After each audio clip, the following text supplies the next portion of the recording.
Welcome back to Badger's Cottage Garden Classroom. It's the beginning of the year. You've not seen me for a while. I do apologise. We have been very busy with the dogs. And the garden, I'm afraid, has not had a huge amount done to it. So we're just going to have a wander around and see what the situation is in the garden at the moment.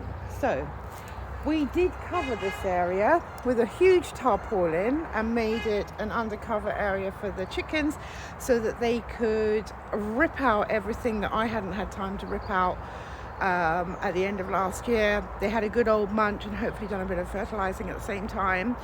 But then the cats decided they were going to run across the top of the tarpaulin. It decided to rain and then it basically caused pools that pulled the whole tarpaulin down, and then the wind took basically the last of it away from us.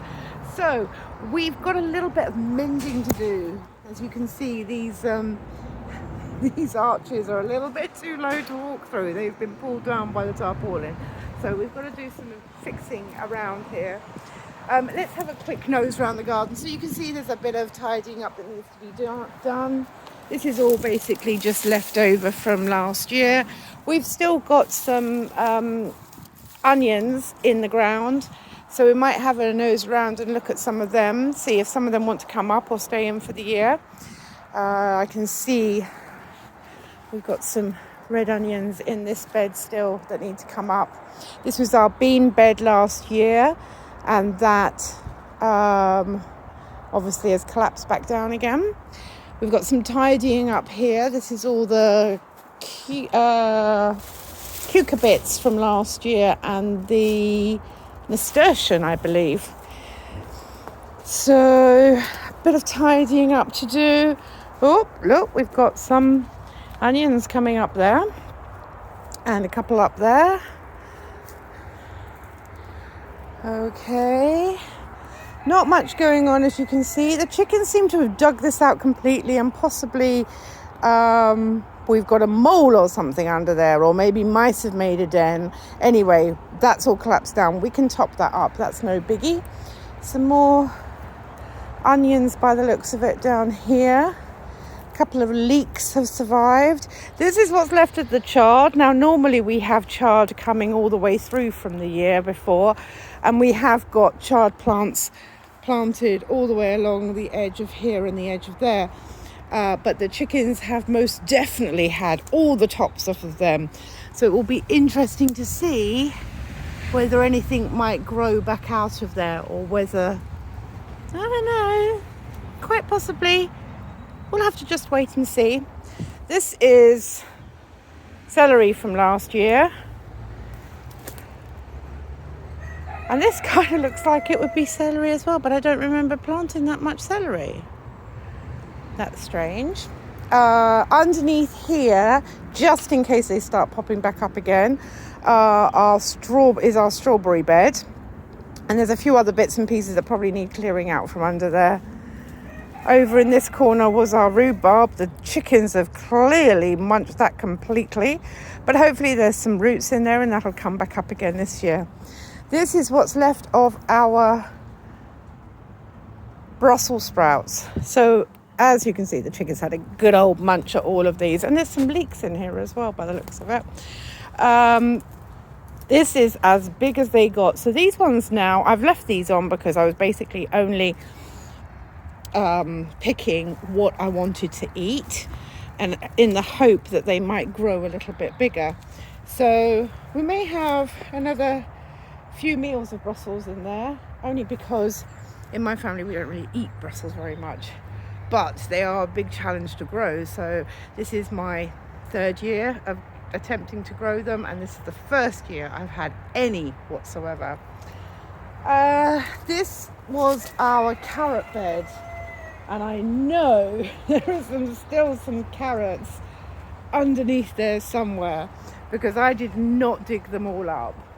It got to the point at the end of the year where I was just so tired, I just did not make it out into the garden. So these are the sacks of potatoes that are left as well. So there may be some little potatoes in there that either we may be able to harvest, or if they haven't been eaten to pieces, or we can use them as seed potatoes for this year. So we'll see what's going on there. The bulbs look like they're growing. Look, we've got some daffodils on their way up. That will be a beautiful spot once their beautiful blue, yellow blooms are out. The pond looks like maybe it needs a little bit of TLC. And yet again, no frogs made it into my pond. So that's pretty much the enclosed vegetable garden. And most of our focus this year is going to be growing in here. I always say that, don't I? And then we spill out across the rest of the garden. So in these buckets along here, I had sweet potatoes growing from slips. I really, really hoped for them, and I was very, very let down. But it did get to the point where I just stopped emptying the buckets because I wasn't sure. I just didn't expect to find anything, basically. But they did provide some lovely foliage and some lovely flowers because they're part of the nightshade family. So the flowers were beautiful. But we've got some leftover vines from them and the peas that were grown on this trellis. We have our fruit trees, those 3 fruit trees there. We have the additional cherry fruit tree there. Be interesting to see if they come up again this year. Again, they should come up, but I really neglected them at the end of last year.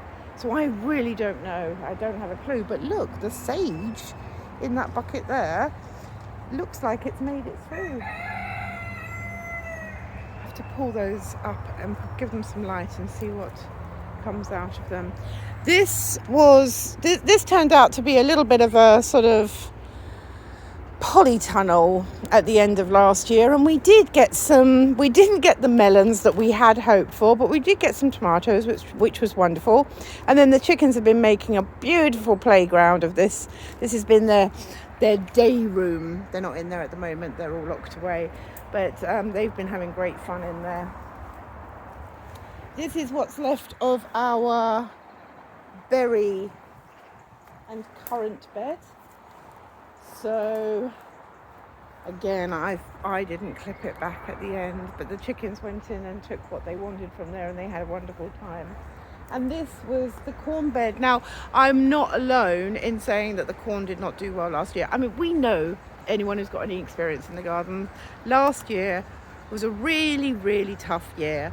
The weather had us 5 to 6 weeks behind what we were expecting most of the way through, and it just was a challenge for anything to come to the max that it has done in previous years. That, added with me having a lack of time to be able to spend on the garden whatsoever, mainly meant that the garden was left to do its own thing, seriously. And I would just come out, look to see if there was anything to be harvested and grab it and take it back inside to eat. And we even had our open gardens for the Nutfield Garden Society, and I was a bit embarrassed on the very last visit because I literally had to let it run crazy, but they were really pleased with what they saw. It's interesting sometimes to see what a garden would do if you didn't manicure it all the way through. This was the corn bed and the squash bed and the chicken brassicas. So we left the brassicas in along here from the previous year, and the chickens all enjoyed them. The corn didn't do very well. Oh, we had beans in here as well. Had a few beans out of here, had a few squash out of here. That was good. Corn, really no luck there. Also planted some potatoes in here at some point, which probably means there's still potatoes in there somewhere. But it was the one thing I did grow in this bed last year was 7 little chicks. Because, as I said, I kind of ignored the garden, and we thought we lost one of our chickens, and we found her underneath the squash plants with a little bundle of eggs that she had been sitting on, and she hatched 7 little chicks. So that was something we weren't expecting to grow last year. We did say we weren't going to do any more chicks. Well, not for last year anyway. We did raise some guinea fowl. That was wonderful, and they are going to their new home very soon. They have had a fantastic time here, but they do need a bit more space than we've got here, and they've got a wonderful home that they're going to with Derek. So this is pretty much where the garden is at. We gave up on the lawn again. Neglect disappeared, the chickens had it. We've gone with wood chip down in the ground just so that we weren't slipping and sliding on mud. The herb wall collapsed. Oh dear, I'm not quite sure when that happened, to be honest with you. I just came out and found it collapsed.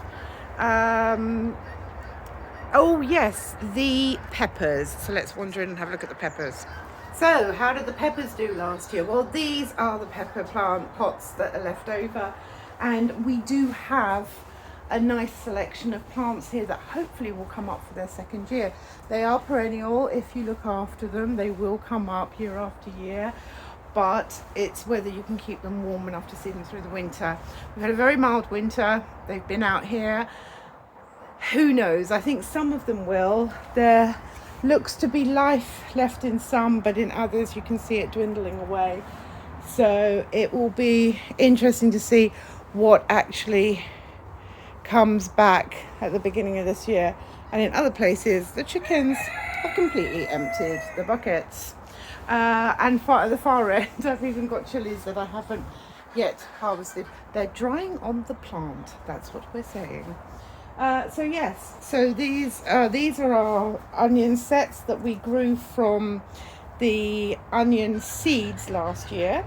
So these will be going out in the garden, and I bought, it's probably too late now to put these in, but I did buy some spring garlic. These are some onions that are going, that we harvested and could possibly get some sets out of them. And then I bought some little sets here and here for planting. So we'll get the onions. The onions have got to go out into the garden. The garlic, I don't know. I'm not entirely sure. It says plant autumn or spring, but what exactly do they call spring? I'm going to have to look into that and see if it's possible to plant them. I've gone with the soft nectar variety. If they are successful, I'm going to have another go at platting. That was a wonderful way to store them that year that I did that. So yes, and then I am going to experiment this year with my peppers. I am very late putting my pepper seeds in. They should have gone in last month. And I am going to get my incubator for my chicken eggs down from the loft, and I'm going to have a go and see if I can germinate some seeds in there, because normally I heat my entire conservatory and have to keep it at 25 degrees in order to germinate all of my seeds. And this year I thought, actually I might keep it as a heated greenhouse temperature and germinate the seeds that I want in incubators instead. I tried the heat mats, before anyone says. I tried the heat mats, was that last year or the year before? Anyway, it didn't work for me. I don't know why, but it didn't. So, there we go. Pretty much sums up what the garden is at. It's a mess and it needs to be tidied and cleaned up. But it's not looking as bad as it could do. There are no weeds that need to be dug up. There's just loads of dead bits to clear up. And then we can get amending the soil. Anyone who knows what amending the soil means, please put a message down at the bottom. We'll be covering it in the class at 1 o'clock today. That's an in-person class, so don't come looking for me. It's not alive, but I will put some questions up in the group or ask for some information and feedback in there. Until then, take care. If you want to see more of these videos, push the subscribe button, ding the bell for those notifications, and hopefully we'll see you again soon. Take care. Bye.